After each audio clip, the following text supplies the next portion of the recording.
Bueno, yo he tratado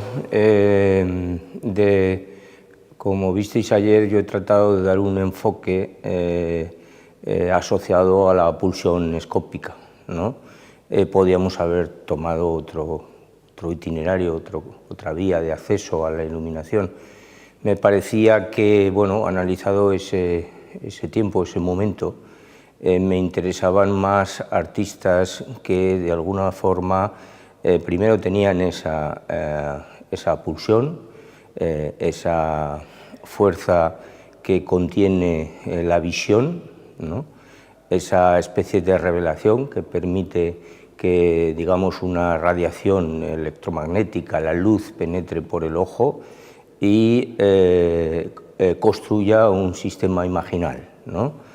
Bueno, esa fue una opción. La otra opción me parecía también unir las realizaciones artísticas que más me interesaban de ese periodo con este concepto de alguna manera de lo invisible que venía marcado por el epitafio del propio Paul Klee, ¿no? Este residir entre los muertos o entre los no nacidos, ¿no? Una especie de comprensión del mundo, del saber o saberse que el fin, acordaros que también poníamos una especie de subtítulo, el fin es el principio, esta especie de conciencia del mundo que el fin es la desaparición. En ese sentido, Klee hacía una afirmación de carácter búdico, ¿no? También se citó quizás al más búdico de todos los artistas, al propio Beuys, ¿no? Cuando Beuys advierte, digamos, en el último discurso que dio en su vida, 15 días antes de morir, no sé, 13 o 14 días antes de morir, Beuys, cuando recibe el premio Wilhelm Lembrück, que habla claramente de la necesidad de proteger la llama porque la llama desaparece de forma súbita si no se mantiene un calor interno, y esta idea de mantener el calor interno está unida a la idea de iluminación, ¿no? Por tanto, yo elegí este camino para explicar porque en el fondo el artista que sufre y padece la pulsión escópica necesariamente, que es porque está en su condición de artista, también es una excelente metáfora de la experiencia de la iluminación, la experiencia del esclarecimiento interior, de la experiencia de las imágenes que sean súbitas, sean sobrevenidas o sean automáticas, ¿no? El artista tiene que dar una explicación, tiene que hacer algo con ellas y tiene que darle sentido.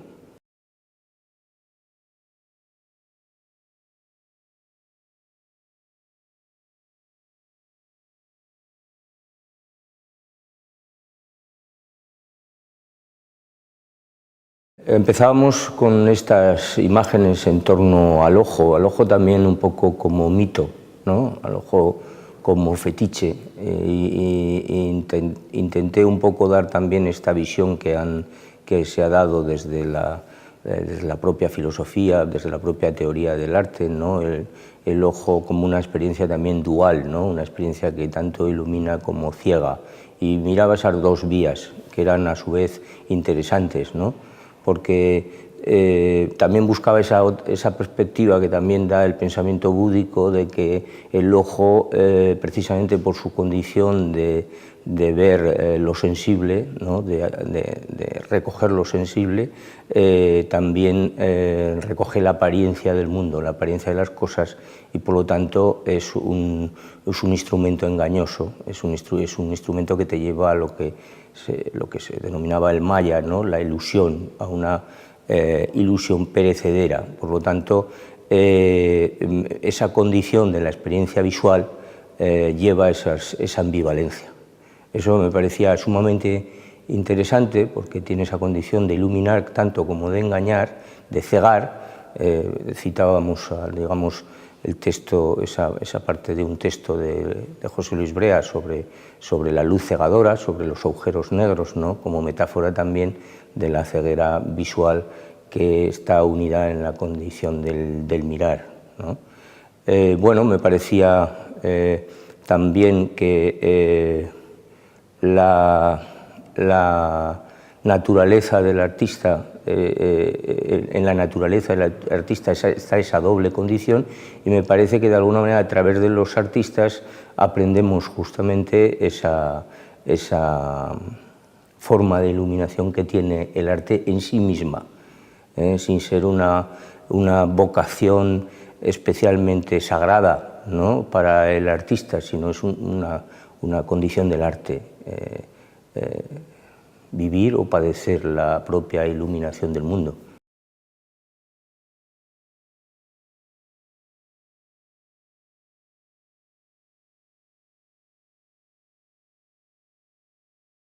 Siempre todo el riesgo de hablar sobre un tema como iluminaciones es que finalmente hablamos de espiritualidad, ¿no?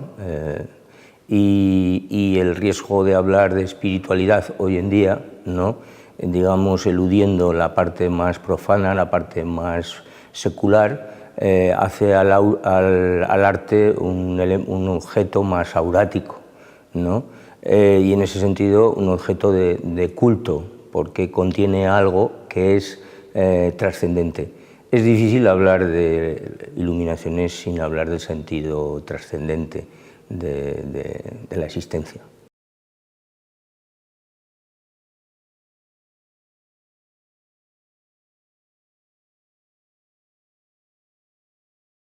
Bueno, creo que todas las disciplinas colaboran para tener un conocimiento mayor del mundo, ¿no?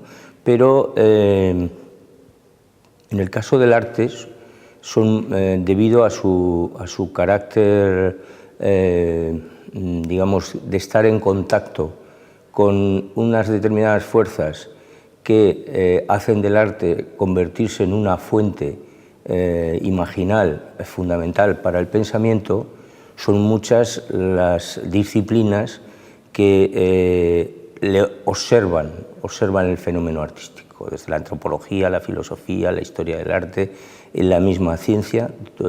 Son muchas disciplinas las que tienen interés de mirar el arte desde sus propias disciplinas, también la psicología, por supuesto. Pero a veces olvidamos que esos instrumentos de conocimiento, digamos, no explican el arte desde la propia naturaleza del arte, desde la propia experiencia del arte. Por eso me parece que un aspecto que es fundamental es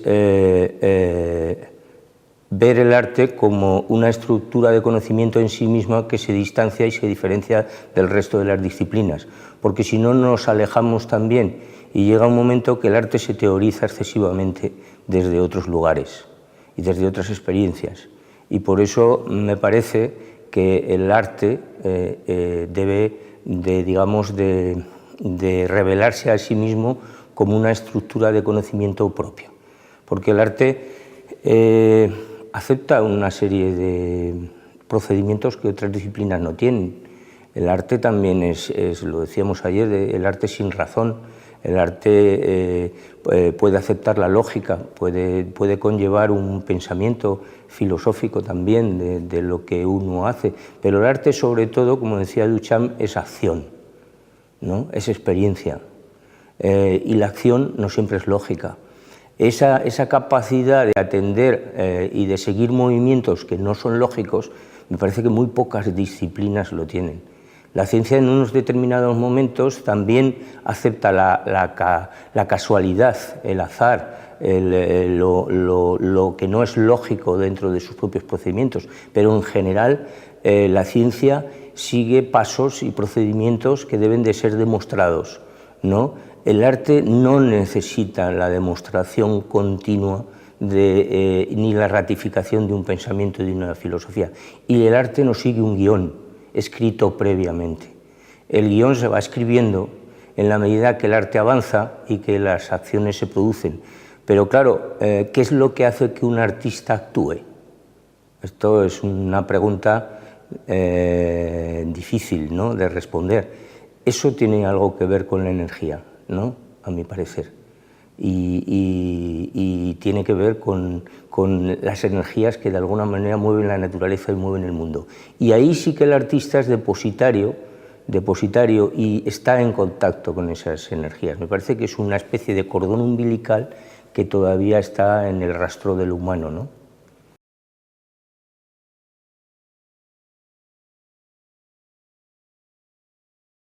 Sí, lo único que yo traté ayer hablar de la iluminación con un sentido también un poco secular, como algo que está unido al proceso y el procedimiento del artista, sin incluso no tener conciencia, no como una vía disciplinada, metódica, no como una vía espiritual, una vocación espiritual en la que el artista, digamos, decide estar y proseguir hasta conseguir ese estado de iluminado, ¿no?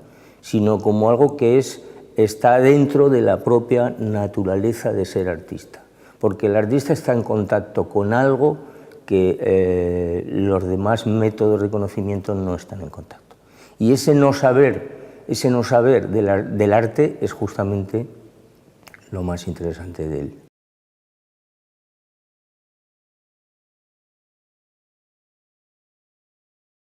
Sí, yo creo que esta también reflexión que hacíamos sobre, ya sabéis que un poco Duchamp le preocupaba este asunto de la cuarta dimensión, ¿no? Este aspecto no lo contaba tal y como lo cuenta Klee, no hablaba de lo invisible en esos términos, pero le preocupaba este concepto un poco de lo infraleve, ¿no? De lo sutil, también este espacio intermedio en el que las cosas se producen y ponen en relación cosas casi imperceptibles, ¿no? En el fondo, el inframins de Duchamp es volver un poco a esas energías causales de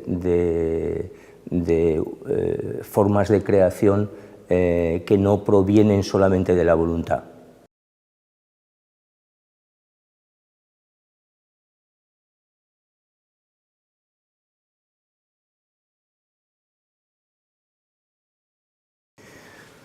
Bueno, la pregunta sobre qué sentido tiene la existencia ya es una pregunta trascendente, ¿no?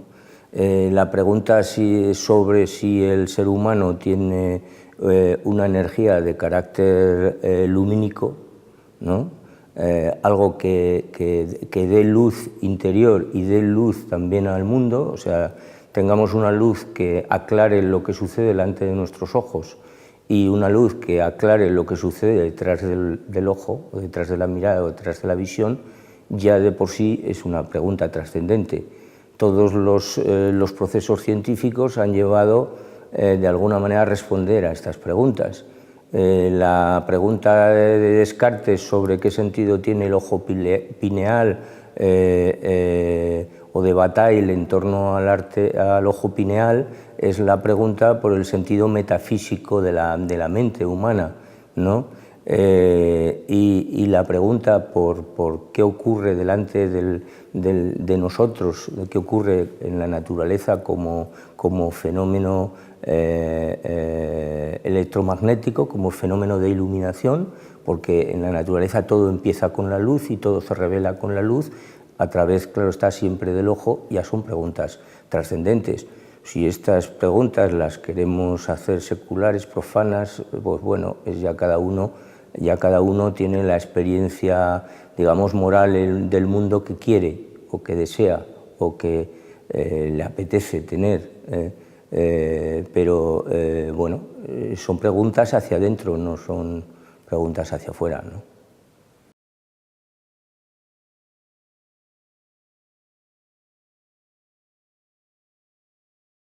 Bueno, quizás hablar de Walter de María en sentido trascendente no es habitual y quizás a él, si viviera, no le gustaría, ¿no? Pero a mí hay una parte digamos, del minimalismo como fenomenología que siempre me ha parecido insuficiente. Simplemente como una especie de experiencia perceptiva parece poca cosa, ¿no? Siempre he tenido la sospecha que detrás del minimalismo había algo más que fenomenología perceptiva, y de alguna manera mi trabajo siempre ha tratado de romper con esa sospecha, siempre ha tratado de quebrar esa duda, ¿no? Esa duda, o sea, esa duda que no responde en definitiva a nada. El campo de rayos de Walter de María me parece un verdadero fenómeno artístico. Es un proyecto sumamente extraño, ¿no? Sumamente complejo, sumamente difícil de interpretación. Alguien que piensa la naturaleza y que piensa un lugar donde las cosas se magnetizan. Eso es fantástico, ¿no? Porque está pensando en términos de energía, ¿no? Como Apollinaire decía de Duchamp, hay que pensar en Duchamp en términos de energía, ¿no? Entonces, pensar a Walter de María en términos de energía nos desplaza al Walter de María fenomenológico y minimalista.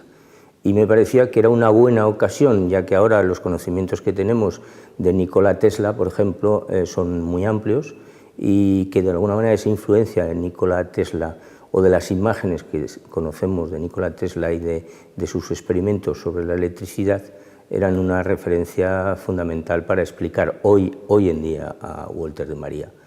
No necesariamente, o yo no lo he leído en ningún lado, Walter de María debía conocer, o no lo sabemos, o yo no lo sé, las experimentaciones de Nikola Tesla, pero evidentemente yo decía ayer también que la obra de arte va más allá del propio artista, por lo tanto no tendría demasiada importancia si lo conocía o no. Y en cuanto a James Turrell, James Turrell siempre estuvo preocupado por la experiencia perceptiva, pero también desde un punto de vista psicológico, ¿no? También desde un punto de vista terapéutico. Siempre en James Turrell había algo también como de trasfondo moral en su actitud, ¿no? Hacia la experiencia cromática. Por eso cito a James Turrell y no cito a Dan Flavin, porque Dan Flavin me parece más fenomenológico, ¿no? Y sin embargo el sustrato de James Turrell tiene una especie de comprensión, aurática y de desintegración de la materia que no parece que yo la aprecie en Dan Flavin.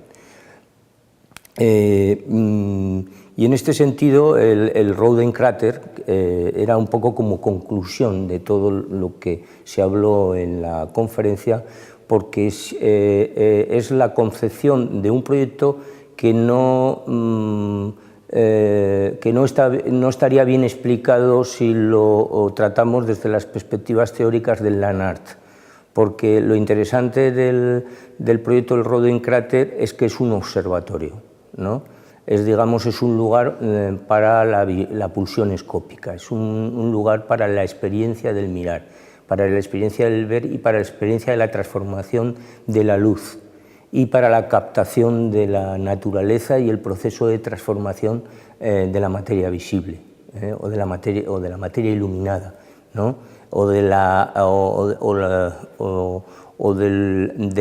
Del lugar que es capaz de seguir digamos, las transformaciones de la luz, ¿no? En ese sentido, James Turrell es me parecía un magnífico ejemplo, aparte de toda la poética y la mítica que tiene, digamos, la transformación que va desde la inmersión en un mundo subterráneo y oscuro y la aparición en un mundo lleno de luz. Es todo un trabajo artístico que está unido a la experiencia del cuerpo, a la experiencia del perceptiva, ¿no? A la experiencia del lugar, a la idea también de una arquitectura y a la idea también de la naturaleza. Por lo tanto, en ese proyecto se conjugaba un poquito casi toda la experiencia de la pulsión escópica. Y Nancy Hall, porque es un precedente, digamos, más pobre, con menos medios, los túneles de sol, pero sin embargo allí ya se anticipan muchas cosas que relacionan el cosmos, una visión que podríamos decir cósmica, planetaria, una visión de las estrellas, ¿no? Trasladadas a esos túneles, ¿no? esos túneles que son en el fondo catalejos, que son en el fondo extensiones de la mirada para ver la naturaleza del paisaje y relacionarla con aquello que está más allá de la naturaleza del paisaje, que son las estrellas, ¿no?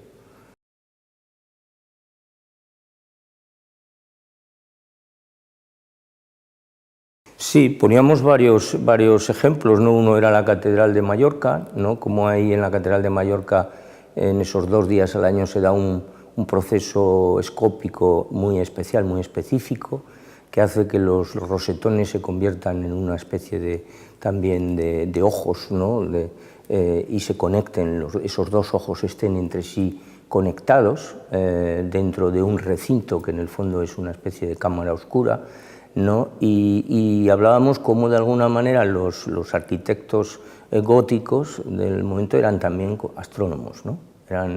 Eran personas que no estaban pensando en construir un templo aquí, sino que estaban pensando más allá de donde residen, ¿no?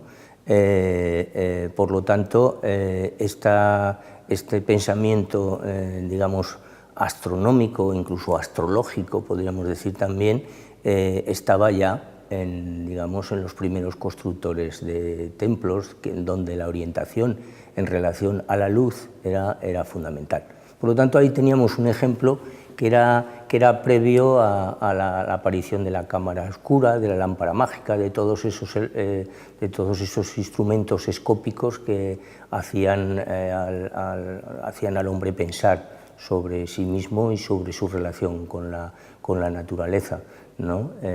Estos aspectos astronómicos del arte en el Roden Crater se recuperan y en el Sun Tunnels de Nancy Holt también se recuperan. En el caso de Walter de María yo pienso que también se recuperan, ¿no? Porque alguien que está pensando en la creación de un proyecto dentro de la naturaleza para captar las energías electromagnéticas es alguien que está abierto de alguna manera al universo, ¿no? Está abierto a lo que está más allá de nosotros, pero sin embargo esta dimensión metafísica o esta dimensión trascendente de Walter de María no se escribe, no se piensa. Luego el que todo eso suceda en el desierto no es ninguna cosa baladí, ¿no? Es algo que debería de haber sido tenido en cuenta desde una perspectiva que no es solo la del Far West, ¿no? El desierto significa algo, ¿no? Y todos estos parámetros a veces en el Land-Art no se contemplan porque tocan aspectos que no tienen que ver tanto con lo profano sino con lo sagrado. Y lo sagrado es como un hierro caliente incandescente.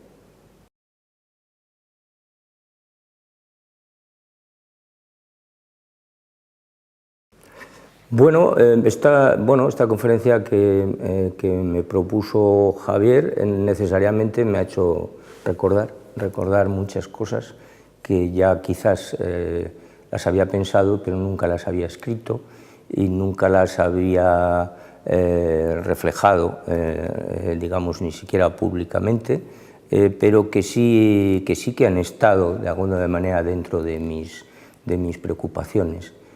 También el mismo rastro de artistas que yo he seguido implica ya de alguna forma, digamos, el tipo de preferencias que yo puedo tener, ¿no? Y también el tipo de vínculos relacionales, digamos, de las poéticas que más me pueden interesar. Sí, es posible que en mi trabajo esta especie de preocupación por el destello, ¿no? Digamos, ya estaba presente. Yo hice un proyecto que no sé recordar si lo llamé así, creo que sí. Me acuerdo que lo llamé Úzuluz, ¿no? Y Úzuluz es una especie de fonética, ¿no? de sonido que explica o que trata de explicar esta idea de la emanación, esta idea del destello, esta idea de especie de aparición súbita de una ráfaga de luz que de repente te da la clave, te da la solución a problemas estéticos y poéticos que no tienen fácil solución. Este aspecto lo tiene el arte, ¿no? Esta aparición súbita de las ideas, por ejemplo, siempre me ha preocupado. De hecho, la última exposición que yo he hecho se llama Ideas K, precisamente también porque interrogo de alguna manera de dónde proceden las ideas, ¿no? De dónde vienen.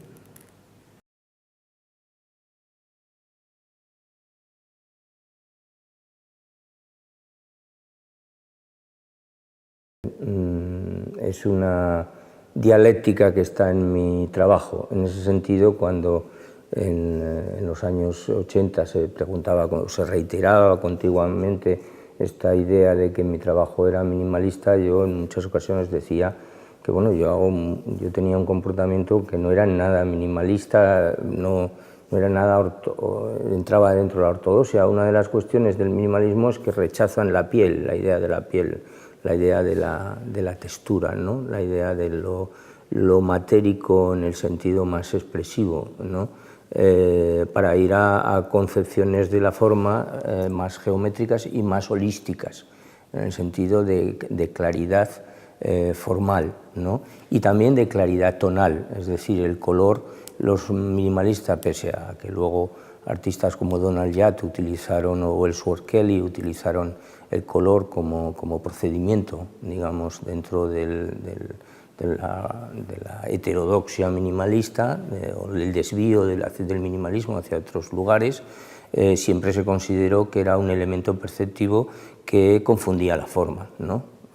Que distorsionaba la idea de forma, la idea de volumen, la idea de peso, ¿no? Todo no es igual dependiendo del color que tenga la forma, todas esas cualidades cambian, ¿no? También pensaban que con relación a la textura, con relación a las pieles de los materiales, esto también era un elemento de confusión, un elemento de distorsión, de trastorno, ¿no? de la experiencia de lo visible.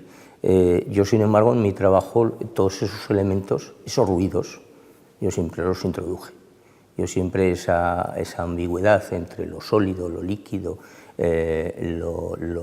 lo informe, lo incontenible, lo incontrolable y lo geometrizante, siempre tenía una especie de tensión interna en mi trabajo que me llevaba a intentar, es como tener entre los dedos varias cuerdas a la vez e intentar tocar con todas ellas diferentes sonidos, diferentes campanas, ¿no?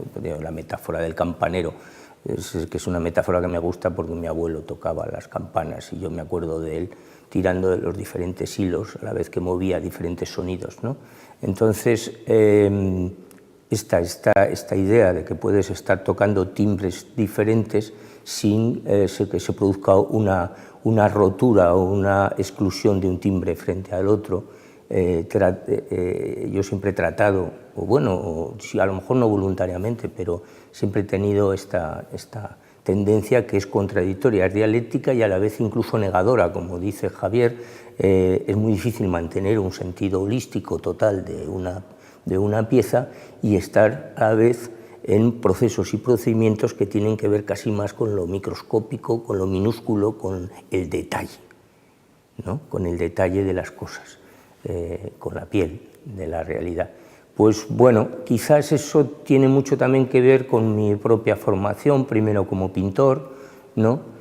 Con los procedimientos que te obliga a la pintura, que la pintura y el dibujo te obliga al detalle, bueno, y con una especie de evolución que uno va teniendo más hacia la totalidad, más que hacia el desarrollo de las partes, ¿no? Y a mí me parecía que eso era posible. También es cierto que yo soy un artista europeo, no soy un artista americano, por lo tanto mi sensibilidad pertenece más a otro tipo de sensibilidad que no es la fenomenológica del minimalismo, pese a que a mí personalmente el minimalismo me parece una tendencia de la cual nadie puede prescindir porque forma parte de la gramática visual del siglo XX.